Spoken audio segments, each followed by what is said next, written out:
The waves crashed against the rocks below, and the wind whistled through the lighthouse tower like it always did. Somewhere in the distance, a foghorn moaned its lonely warning. You know what nobody tells you about being a lighthouse keeper? It's not the solitude that gets to you. Hell, I chose this job specifically for the quiet. 3-month shifts on a rock 20 miles off the coast of Maine. Just me, the Atlantic, and a solar-powered beacon that probably predates my divorce. No, the solitude's fine. It's the waiting that'll drive you crazy. The supply boat's 5 days late now, maybe 6. I stopped scratching marks on the wall after day 3 because honestly, it felt a little too Shawshank Redemption for my taste, and I'm not quite ready to embrace full-on prison movie aesthetics yet. My name's Jack Harlan. I'm 45, even though the mirror in the head says I look closer to 55 after 3 months of salt air and canned beans. Used to work merchant marine before everything went to shit. The marriage, the relationship with my kid, all of it. Figured a lighthouse gig was the universe's way of saying, hey buddy, maybe you need some alone time to figure your life out. My boots clanged on the metal stairs as I made my rounds, checking the light's battery panel, inspecting the weathered planks on the catwalk. The wood groaned under my weight, salty and swollen from years of ocean spray. Below, my Boston whaler bobbed in its makeshift slip, held fast by fraying ropes I kept meaning to replace. Tomorrow, always tomorrow. Morning, Scout? A chittering sound answered me from the railing. That's my roommate, Scout. He's a gray squirrel. Ain't about as wild as squirrels come out here, which isn't saying much considering he's the only other living thing on this island besides the seagulls and the occasional confused puffin. Scout showed up my second week here, probably following the smell of fried mackerel. Now he's got this whole routine. Circles the lighthouse at dawn, chatters at me like he's filing a complaint with management, then settles in to watch me work. Yeah, I know, I muttered, tossing him a piece of dried fish from my breakfast. The boat's late. You think I don't know that? He snatched it mid-air. Scout's got reflexes that'd make a major league outfielder jealous, then parked himself on the railing, tail twitching nervously. Here's the weird thing about Scout, he's smart. Like unnervingly smart. Last month, and he went absolutely berserk about 6 hours before a storm rolled in. Ran circles around the lighthouse, chittering like a car alarm, wouldn't stop until I'd secured everything. By the time the first drops hit, I had the whaler triple-tied and every loose piece of gear stowed. The storm nearly took the roof off. I've started to think of him less as a squirrel and more as a very small, furry weather station with an attitude problem. You trying to tell me something, pal? I asked him. Supply boat coming today? Scout kept chittering for a moment, then stopped abruptly. He cocked his head, staring out at the horizon. I followed his gaze. Nothing but gray water meeting gray sky, the kind of morning where you can't tell where one ends and the other begins. I descended the spiral stairs, 147 of them. I've counted more times than I care to admit, to the equipment room. My supplies were getting thin, real thin. 5 cans of beans, 3 of tuna, a sleeve of crackers that might have been fresh when Clinton was president. Half a bag of coffee, some freeze-dried camping meals that taste like cardboard seasoned with disappointment. Water was fine, at least. I'd rigged up a rainwater collection system that'd make a survivalist YouTube channel jealous. Tarps and rain gutters feeding into a 50-gallon drum. All stuff I'd set up myself after the first month. I filtered it through cloth and activated carbon, boiled it to be safe. It tasted like wet canvas and determination, but it kept me alive. I grabbed my handheld radio and switched it on. This is Jack Harlan, keeper of Sentinel Light, calling any vessel in range. Supply boat. It's you out there? Over. Static. Long, empty static, then more static, nothing but white noise. I tried different frequencies. commercial shipping channels, emergency bands, even the weather service. Still nothing but that ocean-like hiss. That's when the knot in my stomach tightened. 6 days late wasn't just unusual, it was unheard of. The company that ran these supply routes was military-grade punctual. They had to be. Lighthouse keepers aren't exactly in the business of extended fasts. I walked outside, shielding my eyes against the weak morning sun breaking through the clouds. Scout followed, bounding along the rocky path like he owned the place.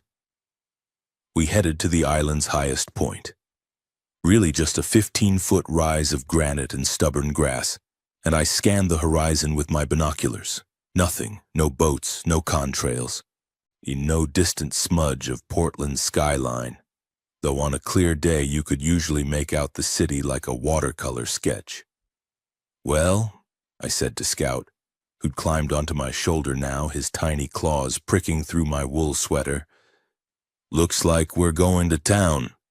The wind picked up and the waves grew louder against the rocks. The whaler had seen better days. Hell, she'd seen better decades. I'd bought her off a retiring lobsterman for $800 and a case of beer. She had a 25 horsepower outboard that started about 60% of the time, a hull patched with more fiberglass than original material, and a cabin that leaked when it rained but provided just enough shelter to keep the spray off. I loaded her up with essentials, jerry cans of backup fuel, my fishing rod and tackle box, a hand-pump water desalinator I'd never actually had to use but kept anyway because paranoia is the mother of preparation, my Glock 19. Yeah, I had a gun, sue me, and a diving knife that was more rust than steel at this point. Scout watched from the dock, head tilted. "You coming or what?" He chittered excitedly and bounded down the rocks, leaping into the boat like he'd done this 1,000 times. Which, to be fair, he kind of had. Scout loved boat rides. Last month I swear I caught him enjoying the spray off the bow like some kind of tiny furry surfer. I pulled the starter cord. The engine coughed, sputtered, died. "Come on, baby, don't do this to me." Second pull, nothing. "I will leave you here to rust." Third pull. The engine caught, roared to life, settled into a choppy idle that sounded like a lawnmower with emphysema. "Yatta, girl." I cast off the lines and pointed the whaler toward the mainland. The compass swung lazily as we cut through the swells, the lighthouse shrinking behind us until it was just a gray finger pointing at the clouds. The sea was calm today, all things considered. 2-foot swells, wind out of the northeast at maybe 10 knots. I'd made this trip in worse conditions. Hell, I'd made it in near hurricanes when the supply boat couldn't, and the whaler handled it like the stubborn old boat she was. Scout perched on the bow, tail streaming behind him like a flag. It took about 90 minutes to reach the outer markers of Portland Harbor. That's when I noticed something was wrong. The harbor was quiet. Too quiet. No boats, no fishing vessels heading out for the day's catch. No ferries churning toward the islands. No harbor patrol. Nothing. "What the hell?" I throttled back, letting the whaler drift. Through the binoculars, I could see the docks. They were empty. No, worse than empty. They were wrecked. Boats listing at crazy angles, piling snapped, debris floating everywhere. And smoke. There was smoke rising from somewhere downtown, a thick black column that stained the sky. "Scout, buddy, I don't like this." Scout chittered nervously, pacing the bow. I approached slowly, keeping my distance from the main docks. There was a smaller marina about half a mile north, mostly recreational boats, a few commercial fishing rigs. I headed there instead, cutting the engine about 200 yards out and letting momentum carry us in. The silence was deafening. Even the seagulls were quiet, and seagulls were never quiet. They were like nature's car alarms. And I dropped anchor in about 15 feet of water well offshore. Something in my gut said, "Don't tie up at the dock. Don't make yourself an easy target." Target for what, Jack? I didn't have an answer for that. Just the same instinct that made me check the gun before we left. The same instinct that had kept me alive through 2 decades of merchant marine work and one very ugly divorce. I stripped down to my thermal underwear, grabbed my waterproof bag with the Glock and some supplies, and pulled on a life vest. "You stay here, Scout. Guard the boat," he protested with a series of sharp chitters. "I'm serious. Stay." I slipped into the water. It was cold. Maine water in early fall was always cold, but the life vest kept me afloat as I swam toward shore. My boots dragged a little, but I wasn't about to go ashore barefoot in a city I could now see was definitely, absolutely 100% wrong. Because there were bodies on the dock. Not fresh bodies. Not people who'd just collapsed. These were... I didn't even know how to describe them. They were twisted, discolored, moving in ways bodies shouldn't move.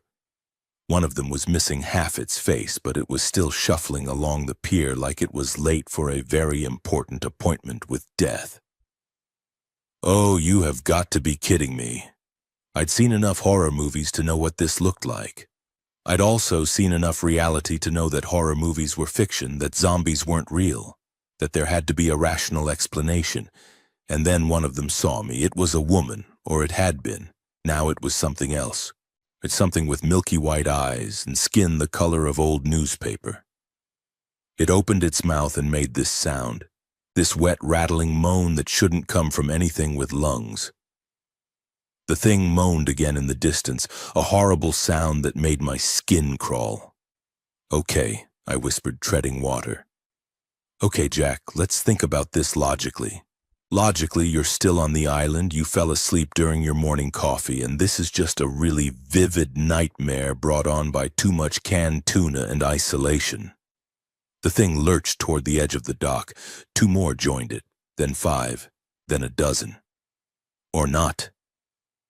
I swam parallel to the shore, looking for a way up that didn't involve going through a crowd of whatever those things were. About 100 yards down there was a sailboat listing against a pier. Its mast was broken, but the hull was close enough to the dock that I could maybe climb aboard and use it as a bridge. The swim took 5 minutes that felt like 5 hours. Every splash I made sounded like a gunshot in the eerie quiet. Every time I glanced back, there were more of them gathering on the shore, drawn by the movement. I hauled myself onto the sailboat's deck, water streaming off me, muscles screaming. The deck was slick with algae and something darker that might be blood. I tried not to think about it.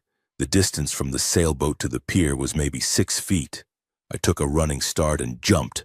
I landed hard, my foot slipping on the wet wood, and for a heart-stopping second I was windmilling my arms, about to go straight into a crowd of those things, but I caught myself on a cleat and pulled forward. "Note to self," I gasped. Join a gym when society isn't, over. The pier led to a marina parking lot. There were cars here, but they were abandoned. Doors open, engines dead, contents scattered across the pavement. No people, just more of those things in the distance, shambling between buildings. I moved quickly but quietly, keeping low, heading for a marine supply store I'd been to a dozen times. It was a squat brick building with barred windows and a reinforced door. It used to cater to the kind of people who took ocean survival seriously. The front door had been smashed in. Glass everywhere, the security bars bent outward like something tried to break out rather than in. I pulled the Glock from the waterproof bag, chambered around, and stepped inside. Glass crunched under my boots with every step. The interior had been ransacked, but not completely. Shelves knocked over, products everywhere, but there was still stuff here. I moved through systematically, stuffing my bag, batteries, a better handheld radio, a waterproof flashlight, a fixed-blade knife with a proper sheath, waterproof matches, a first aid kit, fishing line, hooks, a spool of paracord. In the back room, I hit the jackpot. 3 boxes of 9mm ammunition, a flare gun with a dozen flares, and, oh, thank you, Neptune, A genuine Katadyn water filter, the hand pump kind that can purify swamp water if you're desperate enough. I was loading up when I heard it, shuffling footsteps, low moaning, getting closer. 3 of them were in the store, must have been in the back the whole time, drawn by the noise I was making. The first one was wearing what used to be a dock worker's coveralls, and the second one might have been a kid once. I tried not to look too close. The third one was missing an arm, but it didn't seem to notice or care. I backed toward the emergency exit, gun raised.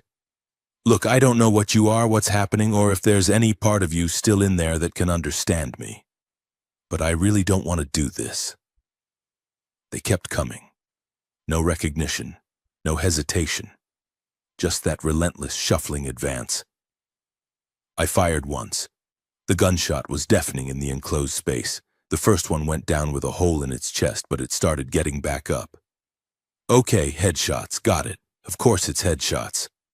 I fired twice more in quick succession. The first 2 dropped and stayed down. The third one was close now, close enough that I could smell it. In a rotten, sweet stench like fish left in the sun.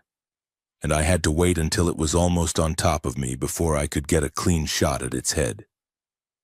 The final gunshot echoed through the store and the body hit the floor with a heavy thud. My ears were ringing, my hands were shaking. I'd been in fights before, bar brawls and close calls on bad ships in worse ports, but I'd never shot something that used to be human. I stumbled out the back exit into an alley, gasping for air that didn't smell like death. That's when I heard the voice. Hey, hey, you with the gun. There was a man on a rooftop across the alley, waving frantically. He was maybe 50, weathered face, wearing a heavy fisherman's sweater and a look of desperate relief. You okay? He shouted. Define okay. I shouted back. Fair point. Or you got a boat? Yeah. Can I hitch a ride? I've been stuck up here for 3 days. I looked around. The alley was clear for now, but I could hear more of them in the distance, drawn by the gunshots. Can you move? I'm heading back to the water now. I can move, I'm coming down. He disappeared from view. 30 seconds later, a fire escape ladder clanged down and he was descending fast for a guy his age. He hit the ground running. Up close, I could see he was in rough shape. Haven't eaten in days, thin, eyes bloodshot, hands trembling. Mike, he said, offering his hand. Mike Torrance, lobsterman, or I was before.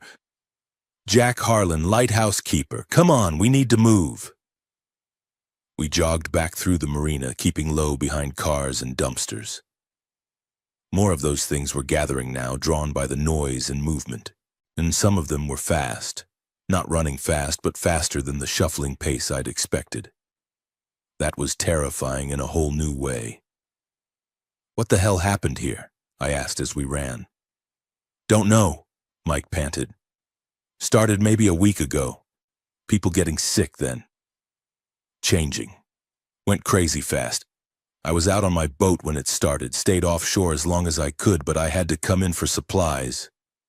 We reached the pier. My whaler was still there, Scout visible on the bow, and I'd never been so happy to see a half-rotted boat in my life. Can you swim? I'm a lobsterman, kid. I was born in the water. We dove in together. The cold was a shock, it always was, but adrenaline kept us moving. We swam hard, arms churning, and I could hear them behind us on the pier, moaning and reaching for something they couldn't have. The Scout was going absolutely insane. I'd never heard him make sounds like this. High-pitched, frantic chittering mixed with something that sounded almost like snarling. Scout, calm down, it's okay. We reached the boat. I hauled myself up first, then helped Mike over the side. He collapsed on the deck, coughing seawater and gasping. Scout was in my face immediately, chittering and nipping at my hand. Not hard enough to break skin, but aggressive in a way I'd never seen from him. Hey, Scout, what's gotten into you?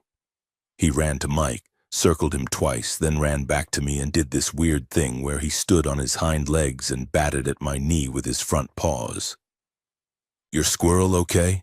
Mike asked, eyeing Scout warily. I don't know. He's never acted like this before. Scout ran at Mike again, and this time actually lunging at his pant leg.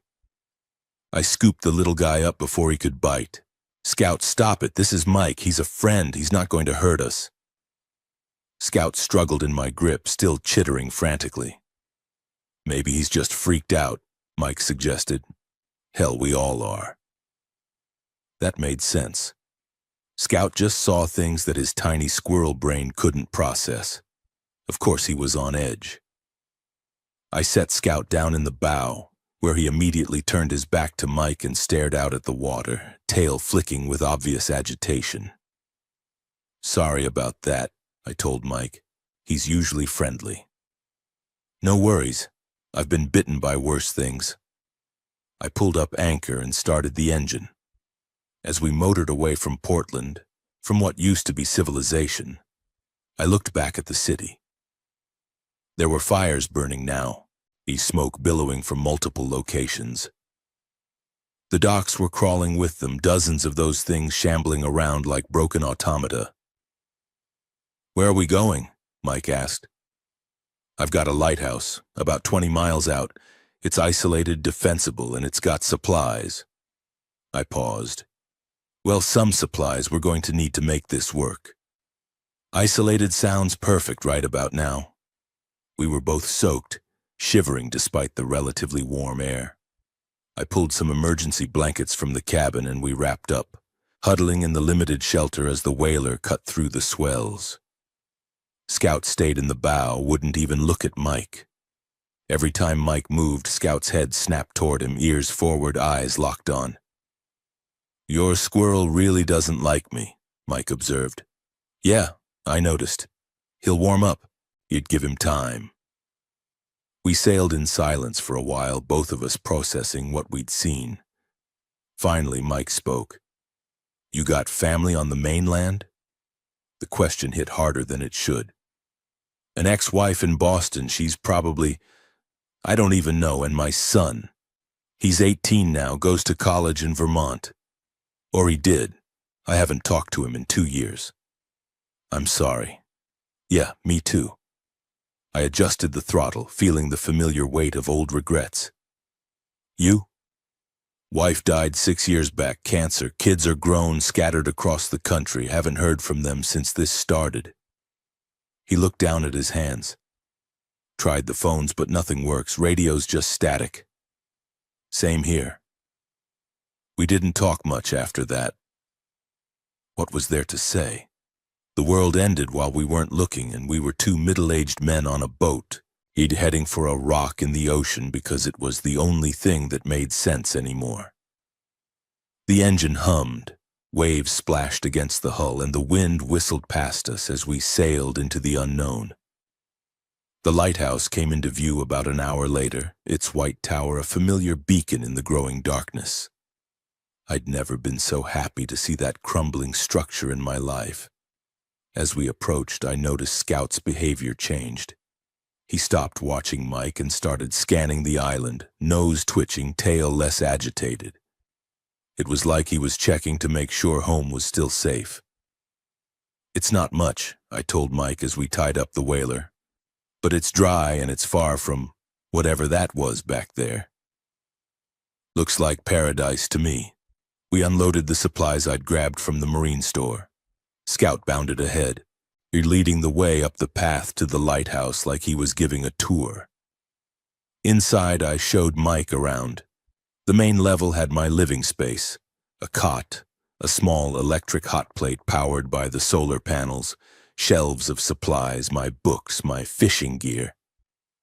Up the stairs was the light room with the beacon and the radio equipment.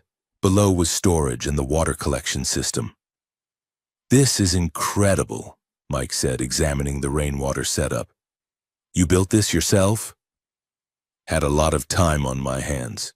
See that tarp system on the roof? Funnels into gutters I made from PVC pipe. Runs through a basic first-stage filter, just window screen to catch debris, then into the main tank here. I boil it before drinking, run it through cloth and activated carbon to be safe. Smart, real smart." He ran his hand along the piping. You mind if I take a look at your solar panels tomorrow?" I used to do electrical work on fishing boats. Might be able to optimize your setup, squeeze a bit more juice out of them. That'd be great, actually. The battery bank's getting old. We spent the rest of the day settling in. I gave Mike some dry clothes. They didn't fit great, he was bigger than me. And we cooked a simple meal of canned beans and rice with some dried fish I'd been saving. It wasn't gourmet, but after 3 days on a rooftop eating nothing, Mike devoured it like it was a 5-star meal. Scout accepted a piece of fish from me but wouldn't go near Mike. Every time Mike moved, Scout tracked him with those dark, intelligent eyes. "He'll come around," I said again, more to convince myself than Mike. That night I gave Mike the cot and I slept in a chair, in the Glock within reach. It wasn't that I didn't trust Mike. It was that I didn't trust the world anymore. Everything I thought I knew got turned upside down today. Through the window I could see the lighthouse beacon rotating, sending its signal out into the darkness. Ships used to navigate by that light. Now I wondered if anyone was left to see it. Scout curled up on my lap, finally settling down. I stroked his fur, feeling the rapid beat of his tiny heart. "Good boy," I whispered. "You tried to warn me about something today, didn't you?" "I'm sorry I didn't listen," he chittered softly in response. Outside, the ocean crashed against the rocks. The wind picked up, and somewhere on the mainland, the world continued to end without us. The next few days settled into a routine. Mike was good to his word. He knew his way around boats and electrical systems. Together, we optimized the solar panels, expanded the rainwater collection system with additional tarps he helped me rig up, and started planning for long-term sustainability. "We need protein," Mike said one morning as we were checking the fishing lines I'd set off the rocks. "Fish is good, but we need variety. Seaweed for vitamins, maybe try to grow some vegetables in a sheltered spot. There's a small depression on the south side, gets good sun protected from the worst wind. I tried tomatoes there last year but lost them to salt spray. We could build a windbreak, driftwood, rocks, maybe some plastic sheeting to keep the salt off." I liked the way he thought. It was practical, forward-looking. It helped me not think about the mainland, and about what was happening to my ex-wife, my son, everyone I ever knew. We were hauling in the fishing lines when Scout started up again. He chittered aggressively from the rocks above us, staring at Mike with that same intense focus. As Mike reached for the line, Scout actually lunged down and bit the cuff of his pants, tugging hard. "Damn it, Scout!" I grabbed the squirrel and pulled him away. "What is wrong with you?" "Maybe he's territorial," Mike suggested, but there was something in his voice. Something strained. "He's never been territorial before. He's been around other people." I paused. "Well, one other person. The supply boat captain. He was fine with him." Scout writhed in my grip, chittering frantically, trying to get back to Mike. I had to hold him at arm's length.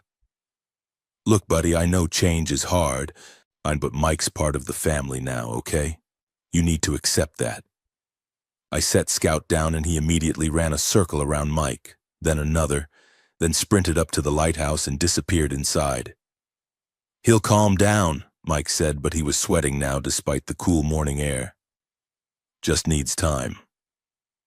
That night I was woken by Scout absolutely losing his mind. He chittered and squeaked frantically, running in circles around my chair, jumping on my lap, biting my sleeve and pulling. "Scout." "What?" Something crashed across the room. I was on my feet instantly, gun in hand. Mike was standing in the corner of the room, his back to me. He was swaying slightly, and in the dim light from the moon through the window, I could see he was drenched in sweat. "Mike, you okay?" He didn't turn around, didn't respond. "Mike?" A low, a wet moaning sound came from his throat. "Oh no. Oh God, no." He turned, and in the moonlight I could see his eyes. They weren't Mike's eyes anymore. They were milky white, dead eyes, and his skin had that same grayish tinge I saw on the things in Portland. "Mike, buddy, I need you to talk to me. Tell me you're still in there." The moaning continued, getting louder and more insistent. He took a step toward me, then another. His movements were jerky, uncoordinated, like a puppet with tangled strings. Scout was going ballistic now, running at Mike's feet, trying to trip him up. "Mike, I don't want to do this. Please, please fight it." But there was nothing left to fight. Whatever Mike was, it was gone now. There was only the thing wearing his face, and it was coming for me. I fired my gun. The shot went wide, missing. And concrete chips flew from the wall. My hand was shaking too badly. This wasn't some stranger in a marina. This was Mike. We fished together this morning. He told me about his wife, about building boats with his father, about the best spots to find lobster. I fired again. Another miss. It was on me now. I could smell it, that sweet, rotten stench. Its hands grabbed my shirt and it pulled me close, mouth opening wide. Then Scout was there, a gray blur launching himself at Mike's face. He bit, clawed, hung on like his life depended on it. It was enough. Just enough. I fired a third shot. This one hit. Mike dropped. I stood there, shaking, the gun still pointed at the body. Scout was on the ground beside it, chittering softly now, almost mournfully. "He was bitten," I whispered. "Back in Portland. And he must have been bitten and didn't tell me, or didn't know, or hoped it wouldn't happen." I sank to the floor. My hands were shaking so badly I could barely hold the gun. Scout climbed into my lap and I held him tight, feeling the rapid beat of his heart against my palm.